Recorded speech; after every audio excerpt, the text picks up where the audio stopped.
business secretary. You're a former business secretary, shadow business secretary, and you were the Prime Minister's former It's early in the shadow. morning. It's early. It's very early. It's very early in the morning, and we're at our best early in the morning. Steve Hilton, where do you stand now? Because you had an extraordinary role in this campaign. Two things you said. One is you said, if the Prime Minister were a cabinet minister, not Prime Minister, I know he'd have been for leave anyway. That's his whole instinct. And the second thing you said, when they started producing government statistics showing how they'd have to change taxation, how the damage would be done, oh, these statistics, they're all made up, I know, because I used to do that stuff. Is that true? Did you mean that? Total fiction. I don't mean literally. Well, you said it literally. I was referring, I think, to the way in which campaigns, including those that I used to be involved in, exaggerate in order to make their point. And a specific thing that they do, which we saw in this campaign, is take a general argument, for example, you will be worse off. And in order to make that point tangible, try and put a number on it to specify, because that is just a more memorable way of putting it. That's how we ended up with the claim that you'd be exactly £4,300 worse off.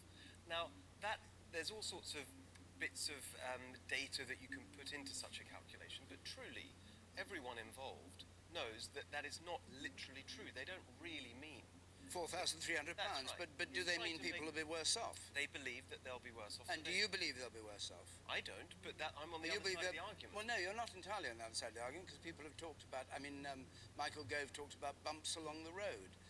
People have talked about temporary upsets and all that. You don't believe that will happen? I don't know, and I think that's the fundamental point here, which is that none of us really knows, because the future is in the end unpredictable. And the argument I was making all along is that the question today was, what are the circumstances for running a country that give you the best chance of helping people avoid bumps in the road, helping people to raise their living standards when we don't know what the future brings? The world changes very quickly. And my argument was, if we actually control the levers of economic power, it's more likely that we avoid those problems. And the litany of experts, which was so much reviled by Michael Gove, among others, the Bank of England, Mr. Carney, the IFS, the Treasury, all those, you concur with all that all these experts are just blathering away to know. Well, are they not doing proper sums? Are they not? What do they spend their days doing? I believe that they believe it. They believe it. But, in the end, that's just one view. People... They could get rid of them all. No, they do very important jobs, but I think that people listening to that actually understood that this was not about that. This referendum was much more fundamental about how we run our country, how we govern our country. And I think that was what really happened in this campaign, that it shifted from some of those very specific things into a deeper argument about the best way to give people a sense of control over the things that matter to them.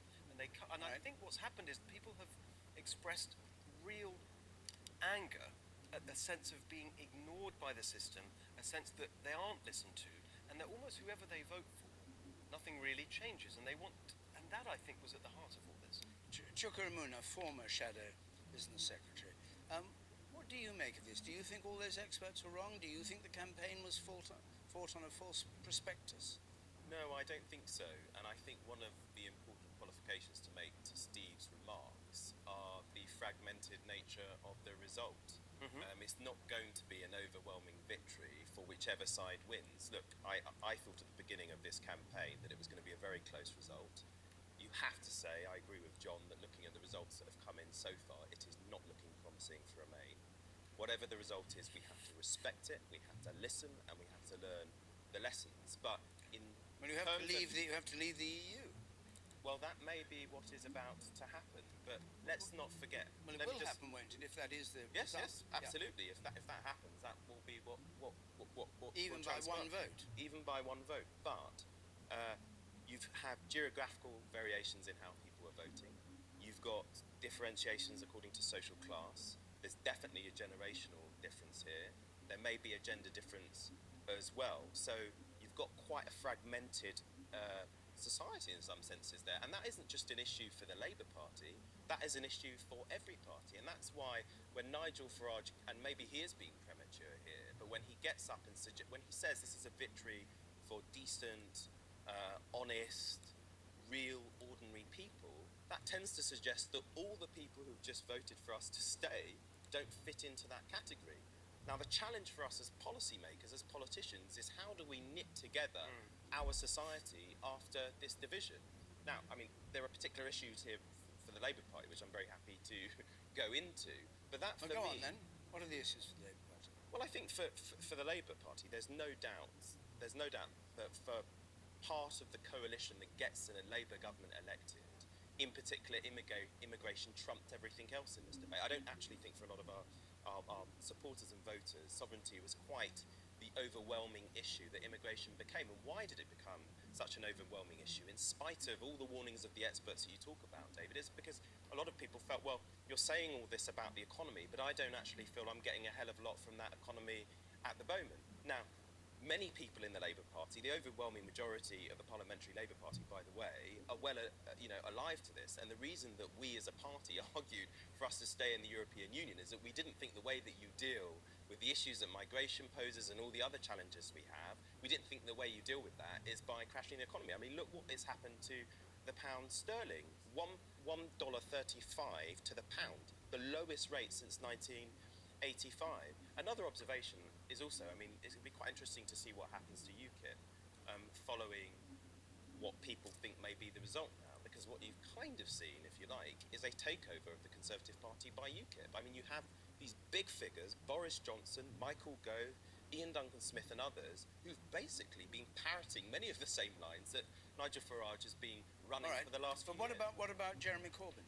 What about the Labour Party? Why did it fail to galvanise people to vote Remain? Well, which is what Labour Party's half-hearted policy was. I think three things. First of all, the economy argument didn't work when there are people who don't feel they have enough of a stake. But why use it? Well, you're asking why. I'm just giving you the. I mean, could Labour have done better? Is what I'm saying. Could Labour have done better? Yes, we could have done better, and we need a more credible policy, a Labour, that's true to our Labour values on immigration. And we struggled with this. We got to a okay position going into the general election, but it didn't convince the public. And in many respects, it was an accountant's answer to a problem that isn't just economic and in the perception of our supporters, but is also a cultural issue too. And people were not clear enough about what the Labour Party's position was. We had polling evidence 2.5 to 3 weeks ago where many of our voters did not know what Labour's position was. And it'd be completely disingenuous for me to sit here and say that was not an issue and that may have compromised the Remain vote. All right, we'll come back here a moment. Let's just go to Emily and we'll come back down later on. Emily. I'm going to talk to Will Straw, who's the campaign chief for Britain Stronger in Europe. Will Straw, we heard what sounded rather like a victory speech from Nigel Farage a few moments ago. Do you concede defeat in your camp? Well, there's still, as I think John Curtis said, about 40% of results still to go. So we need to wait and see what the outcome of all of those are. But whatever the result this evening, it's clear that it's going to be very close. And it's also clear, I think, that we are in a very divided country. Effectively, as the results we've been seeing this evening, big victories for Remain in London, parts of Scotland, some other big cities, and then big wins for Leave in many parts of England and Wales. So I think there is a real need, whatever the result, for both sides to accept it and to think about how we can come together as a country in what will, I think, be challenging times, whatever happens. Yeah, I mean, Wales as a whole went Leave, and it sounds as if Birmingham is going Leave. Would you say that the campaign has gone badly wrong? Well, let's wait and see what the result is. I'm proud of the campaign we ran. Today, right around the country, we had thousands of volunteers passionately believing in the case for remaining in the European Union, making that case in their communities and trying to persuade people to get to the polls. So what didn't work then? I mean, from what we know so far then, clearly, if Wales has gone for Leave, you've lost a whole country in the UK. What didn't work for your campaign? Was there too much David Cameron, too much George Osborne? Do you wish you'd done it differently as Labour? Well, let's wait and see what the final result is. But given how narrow it is, I think this is definitely a wake-up call for political and economic elites. The arguments that have been made about the benefits of being in the European Union and the risks of leaving clearly haven't worked as well as we would have liked. Otherwise, we would be several points ahead. but I think we will find out in the days and weeks ahead, if indeed we have voted to leave, whether those warnings were true or not. It's But funny I think though, it's isn't it, to talk of important now a wake-up call at this point. You know, you've already seen UKIP doing well from 2013 onwards. Why is Labour still talking about a wake-up call 3 years after your voters have already told you what they feel on so many of these issues like immigration? Well, I think the truth is that in different parts of the country, people have different issues that they care about. And what we tried to do in this campaign was to set out the benefits for people, economically, for Britain's place in the world, from remaining in the European Union, and the risks that they would be lost. We tried to confront the Leave campaign on what we thought were the misinformation that they were spreading on immigration in particular. I thought that was done very well at the BBC debate at Wembley earlier this week. But as I say, I mean, it's still very close. There is still more results to come. But the country is divided, and this is a very, very close result. So there's clearly going to be a lot of reflection that I think all sides of politics will have to do when the dust has settled tomorrow. If it does come down to a percentage point or so, do you see any possibility of a second referendum? Is that something that you would push for, or would you accept a result for Leave? No, I think whatever the result, we have to accept that. This has been a democratic process. There's clearly been very high turnout across the country, and it's important that the decision is respected. But of course, in a referendum like this, the consequences of people's decisions are also theirs, and we will see in the days and weeks ahead, depending on what the outcome is, whether those warnings from economic experts do come to pass. And I think it is striking that already the pound has plummeted to $1.35. I think Chukramuna was saying the lowest it's been since, the fastest drop since the 1980s. So there's clearly going to be a huge amount to unpack. But as I say, I mean, there are still a number of results still to come in. Just briefly, because Chukramuna said you have to be true to our Labour values on immigration, and many of your supporters would not know what that means. What are true Labour values on immigration? Well, what we've tried to do in this campaign when talking about immigration is to recognise this is a big issue for people up and down the country. That, I think, is very clear, but that there are also a lot of positives that we get from having people come to this country from the EU and elsewhere, the benefits that it brings to the National Health Service. And indeed, if we do decide to leave the EU, that there will be consequences for Brits, and we'll find out, if indeed we have voted to leave, what those consequences might be. So that's the argument that we've been making. It's now for the political parties to think about whether there are different policies they want to propose on immigration. But I think, again, if we have voted to leave, what we will spend our time doing over the next several years is working out how we unpick our relationship with the EU. This is not going to be something that happens overnight. We know that there is this Article 50 process that would have to be triggered. Then we would need to negotiate our trading relationships with other countries around the world. So I think the main preoccupation is going to be trying to work out if there has been a Leave vote this evening, why that was the eventuality that took place, and then really understanding what is going to happen to our position in the world and our economy over the not just days but years ahead. Will Straw, thank you very much. So Martin Oates joins us from Poole in the West Country, Dorset. Martin, what's the position in the Southwest? Has that been a disappointment to the Remain campaign, or is that pretty much along the lines they were expecting? Pretty much as expected, and if you look at Exeter, which was expected to vote Remain, they've done slightly better than they expected. Exeter is by no means typical of the Southwest. In many ways, it remains a monument to New Labour. Ben Bradshaw, CD, trebled his majority in the last election. Labour did very well at the last and Bristol elections. and Bath are there, of course, too, aren't they? Yes, indeed, and those were expected to be Remain strongholds. The South Hams was actually the bellwether, Sarah Wollaston's seat, the bellwether seat we were hearing from Jeremy about earlier on. There Remain did slightly better than expected, and of course an interesting background there with Sarah Wollaston having declared for Brexit initially, to the surprise of some of her colleagues, although if you looked at her Twitter feed since she'd been elected, you'd have seen lots of evidence for that, and then her sudden change of heart just before the The whole of the referendum. South Hams was influenced by Sarah Wollaston.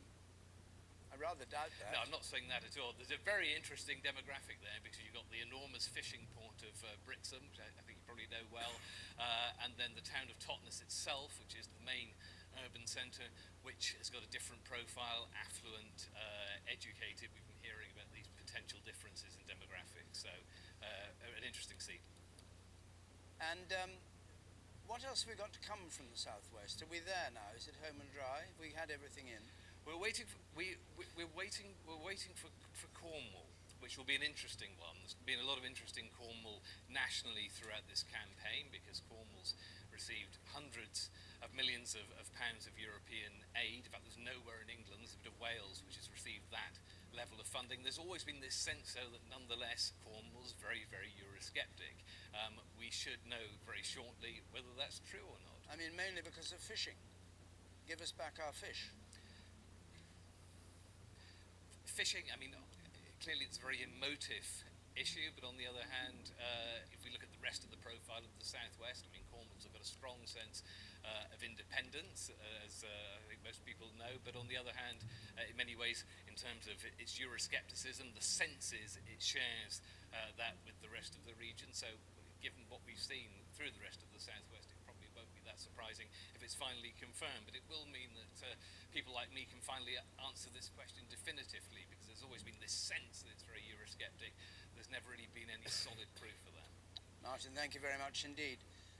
The turnout in the United Kingdom as a whole is 72%, which is the highest turnout in a nationwide ballot since 1992.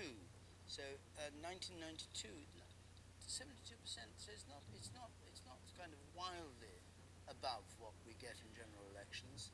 No. Some places it's up to 80, but Indeed, which is exceptional. Some Which is- places it's yes. very, very high, but it is higher than where people expected. A few months ago, there was even a concern in Westminster about how much this would actually catch light at all. If you look back, say, to the AV referendum, where turnout was sort of the same as a local election, people were saying, gosh, I really hope that it gets to something like a general, because what we want is the result to feel like it is valid for whichever side to have a mandate. I think nobody is going to be able to cry foul with a level of turnout such as it is. And I think, given how divided the country appears to be, the fact that there is high turnout has got really to be a good thing. People will have to accept this and they'll have to move on. Patrick Burns, you're looking rather lonely there in Birmingham now. What's happened? Everybody's abandoned you. Well, all the drama is down in front of the stage, David, because clearly the result here in Birmingham is imminent, and it has all the makings of an absolute knife edge. One moment, Vote Leave supporters are preparing to raise their placards. I hear now that the Remainers maybe haven't given up the ghost. But the significant thing about this is this is exactly the sort of place that the Remain campaign have been pinning their hopes on, that the second part of the night's going to be better than the first part has been. This single biggest local area count anywhere in mainland Britain, 700,000 voters in the city of Birmingham.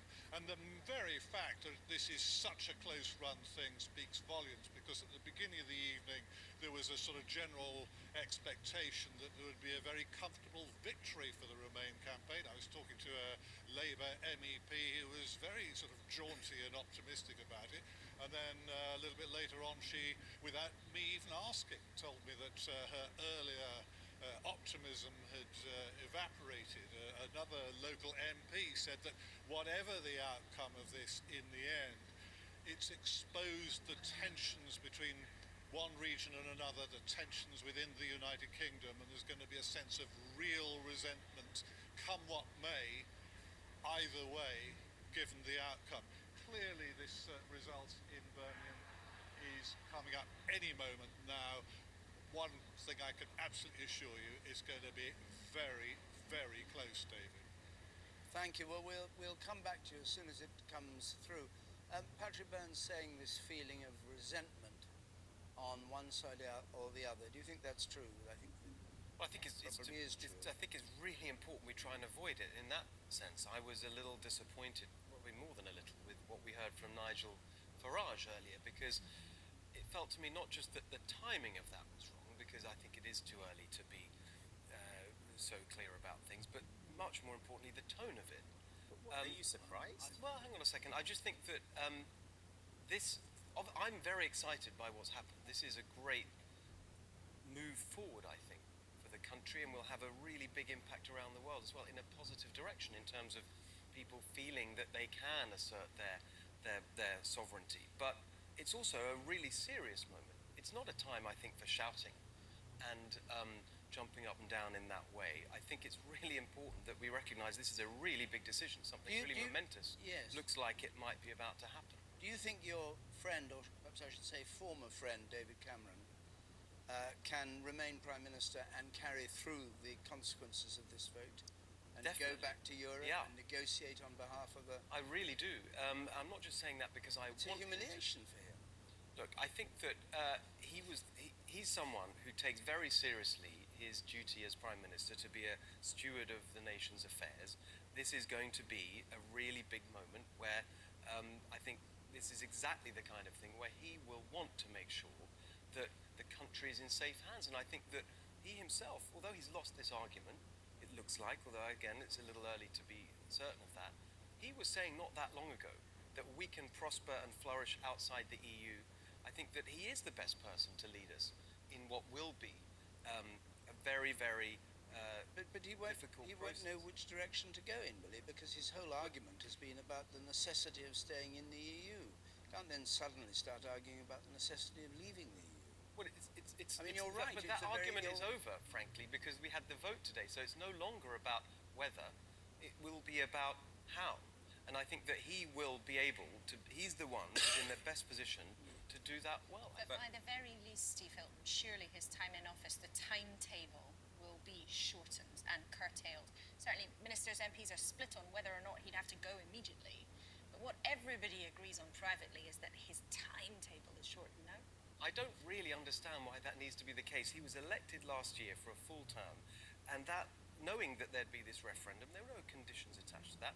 He should serve the full term. We have to pause because it's time for an update of the news. So let's join Rita Chakrabarti. Thank you, David. Well, with more than half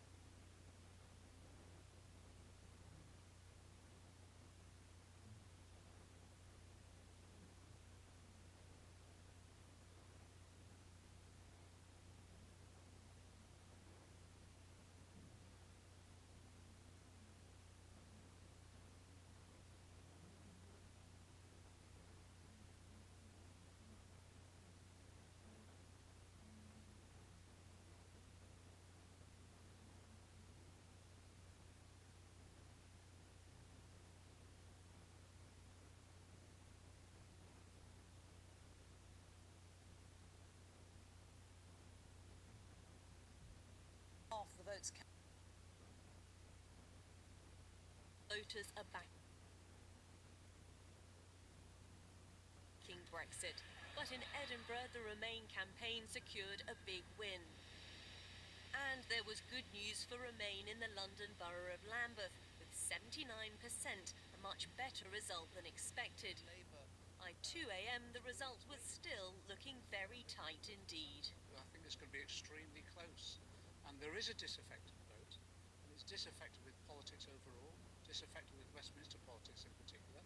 Some of that is our Labour supporters too, and we've done our best to try and turn that round, but it's been tough. But as more results came in, the UKIP leader started to smell victory. This, if the predictions now are right, this will be a victory for real people, a victory for ordinary people, a victory for decent people. It's becoming increasingly clear there is a north-south split in England, with Remain doing better than expected in London, fulfilling expectations across the southeast and west, but doing far worse in the north and across the Midlands. Eleanor Gania, BBC News.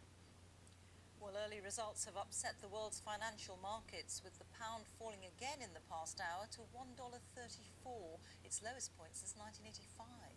When the polls closed, it soared to $1.50, but as they showed stronger than expected support for leaving the EU, it began to plummet. Markets Markets in Asia are down nearly 3%. The Italian Coast Guard says it rescued around 4,500 migrants in the Mediterranean yesterday.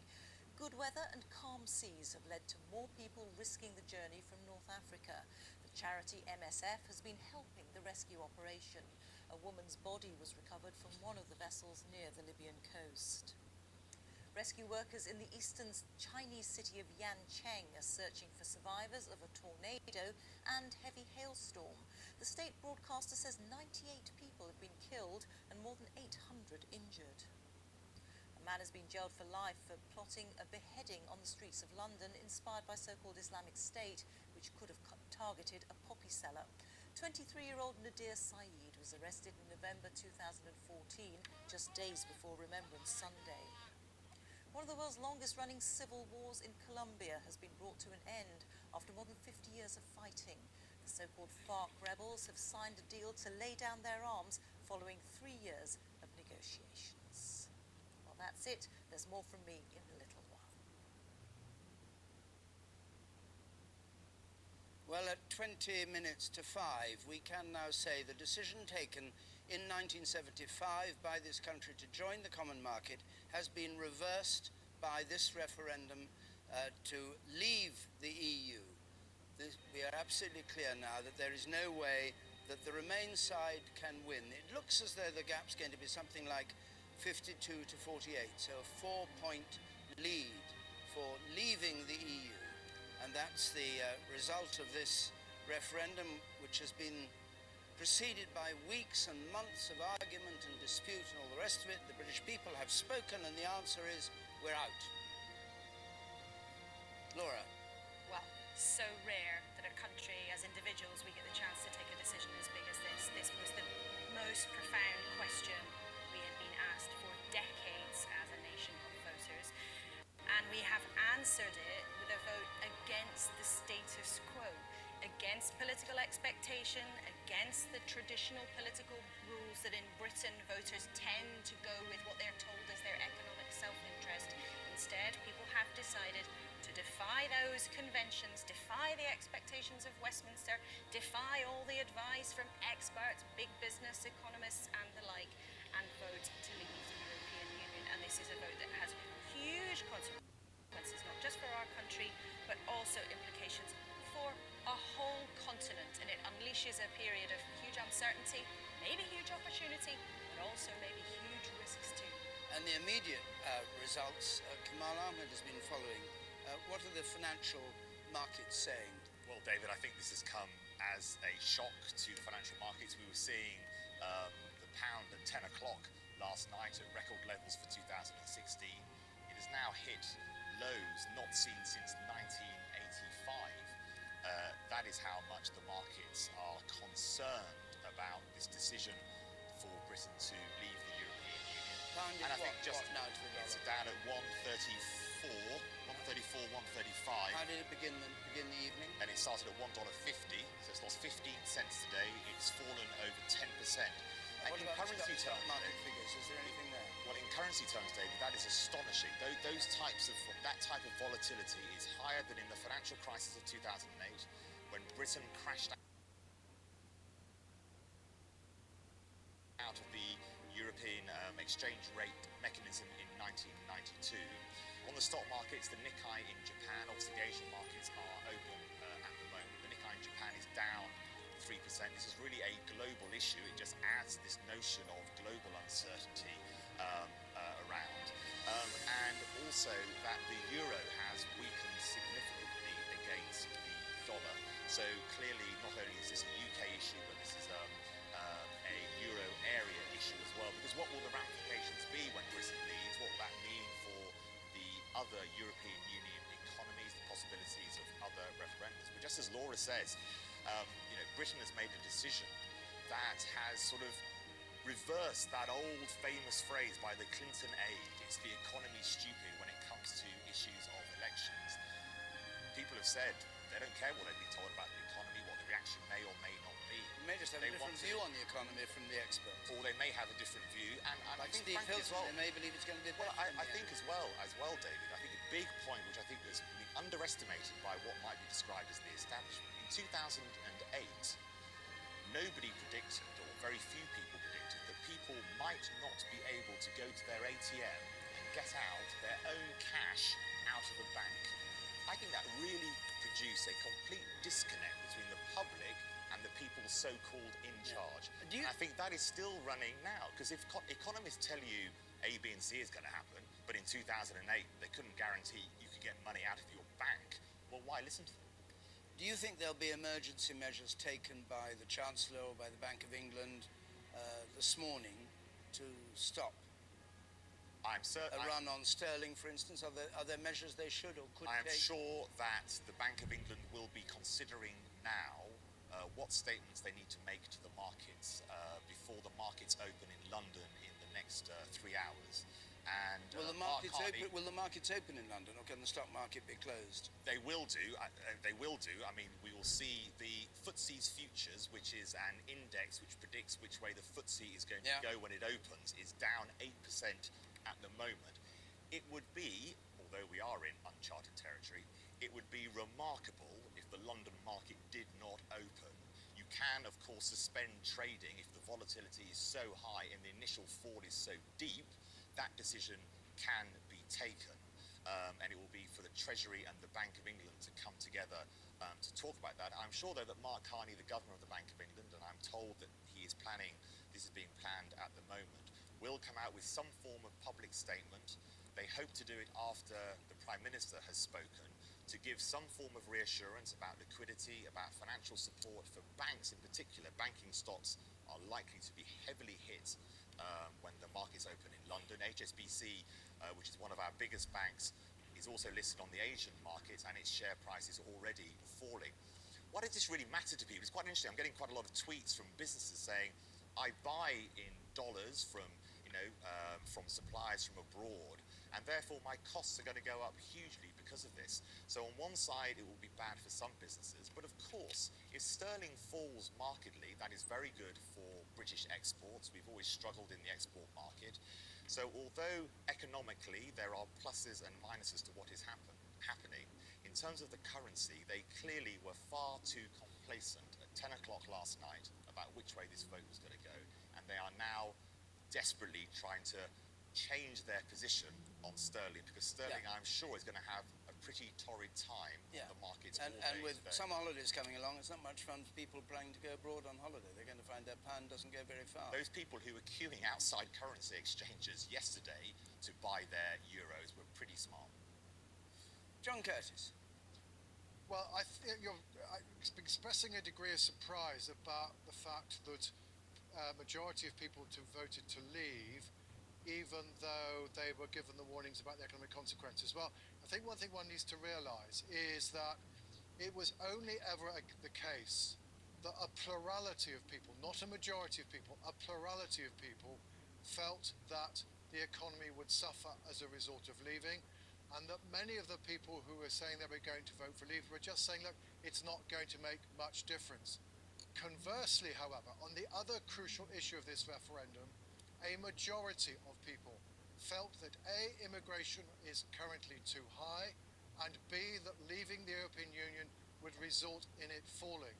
And therefore, at the end of the day, although I think some people voted to remain despite their concerns about immigration, the immigration pool was potentially always rather greater than the economy pool. I think the other thing I would say about the financial markets, I've taken the view for quite some time that the financial markets were seriously underestimating the probability of a leave vote. The truth is, if you followed the internet polls throughout this referendum campaign, they never, ever had Remain ahead. They called it a 50-50 shot all the way through. It's also true that actually in the last 2 or 3 weeks of the referendum, the vote for Remain was clearly weakened.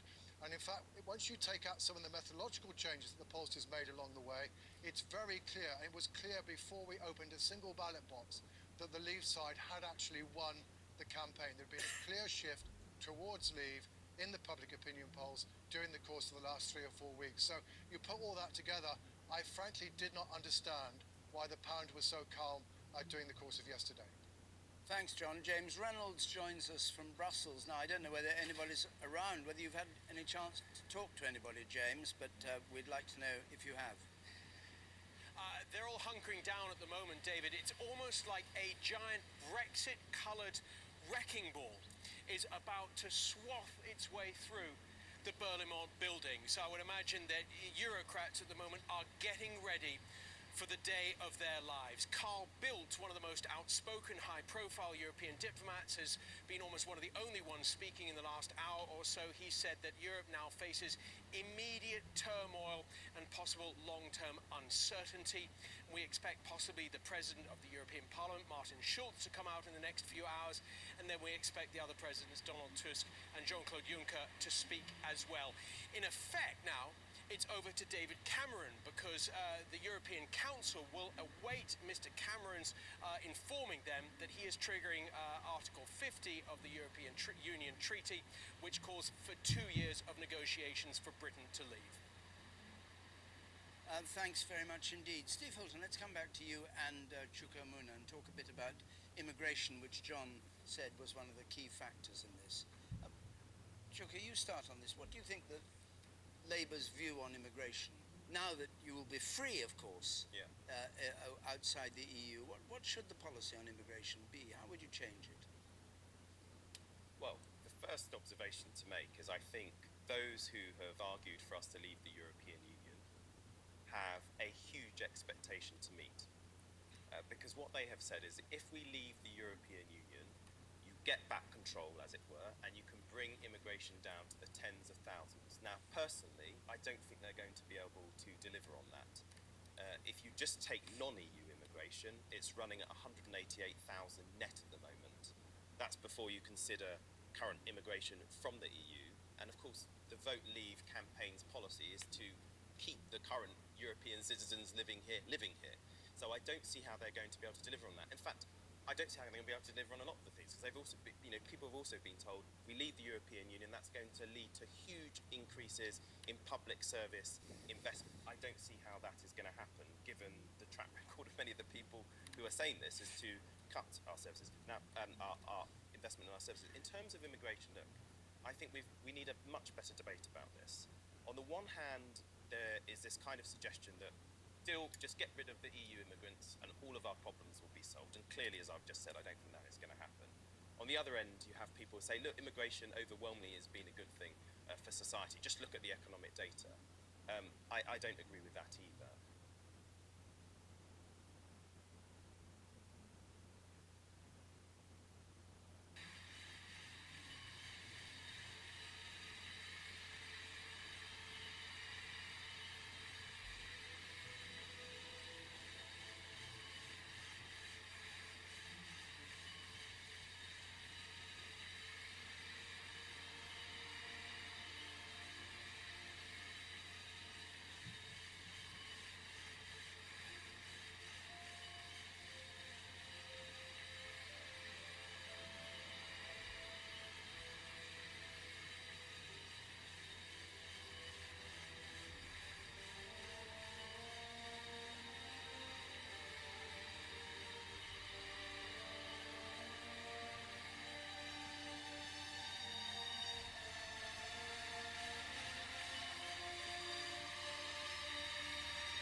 This is about self-confidence. It's about self-belief. It's about whether we think we're good enough to flourish in the world, taking our own decisions. Look around you. This is the greatest metropolis on the planet. There's never been a better time to be alive and in London than now. And look a little bit further. This is a blessed country, never more so than in this season. Thick and rank and green with May. larks and the linnets singing in the high places, the season pulsing around us. Our story is not yet told. We still have more to give. When you go to vote on the 23rd, do it in the knowledge that this is a great country whose song is not yet sung. For I know dreams will triumph. Summit, I would be surprised if next week the EU leaders did not meet together, because we are one of the biggest countries in the EU. We are crucial to the success of the EU, and therefore the leaders have got to get together, and David Cameron has got to be there, and there has got to be a workable plan to ensure that we implement the wishes of the British people. Even though we think it's the wrong decision, we have to respect that decision. It will have huge implications for our security, in particular the migration crisis, dealing with illegal migration. We need the support of our EU partners to deal with the situation in Calais. It will have huge implications for our counter-terrorism strategy, the issues surrounding the European arrest warrant. All these matters are now put at risk by the decision that has been taken. Frankly, David, in 1,000 years I would never have believed that the British people would have voted in this way, and they have done so, and I think that they voted emotionally rather than looking at the facts, and it'll be catastrophic for our country, for the rest of Europe and indeed the world. Why do you think they voted this way? Well, I think you've correctly identified the issues of immigration are extremely important. If you look at the campaign, I think that there needed to be a much stronger campaign to stay in. The Leave campaigners were prepared to indulge in hand-to-hand combat in local constituencies. I'm very pleased to say that the Leicester result has come in, and Leicester has voted to remain, but with a very, very small majority, only 2,500. This is a big shock to all of us in Leicester. If a city like Leicester just manages to vote remain, then there is a real problem in the way in which we put across the arguments and explained what we plan to do in reforming the European Union. The country obviously accepts that the European Union, in the Prime Minister's words, was not perfect, and they've decided it isn't perfect and they want to come out. So we have to accept that. But I think that the way we put these arguments across was perhaps not as effective as the way the Leave campaign was prepared to go into local constituencies, appeal to the emotions of local people, and act in that way. And that is what they did. They rejected the advice of all the experts. They rejected the arguments that had been put forward by almost everyone in Parliament. I mean, those who are going to vote against this were in the minority, and the country has accepted it. They've rejected everything that's been put before this. It's democracy. It's It's very, democracy, very isn't it? It's very crushing. It's democracy. It is.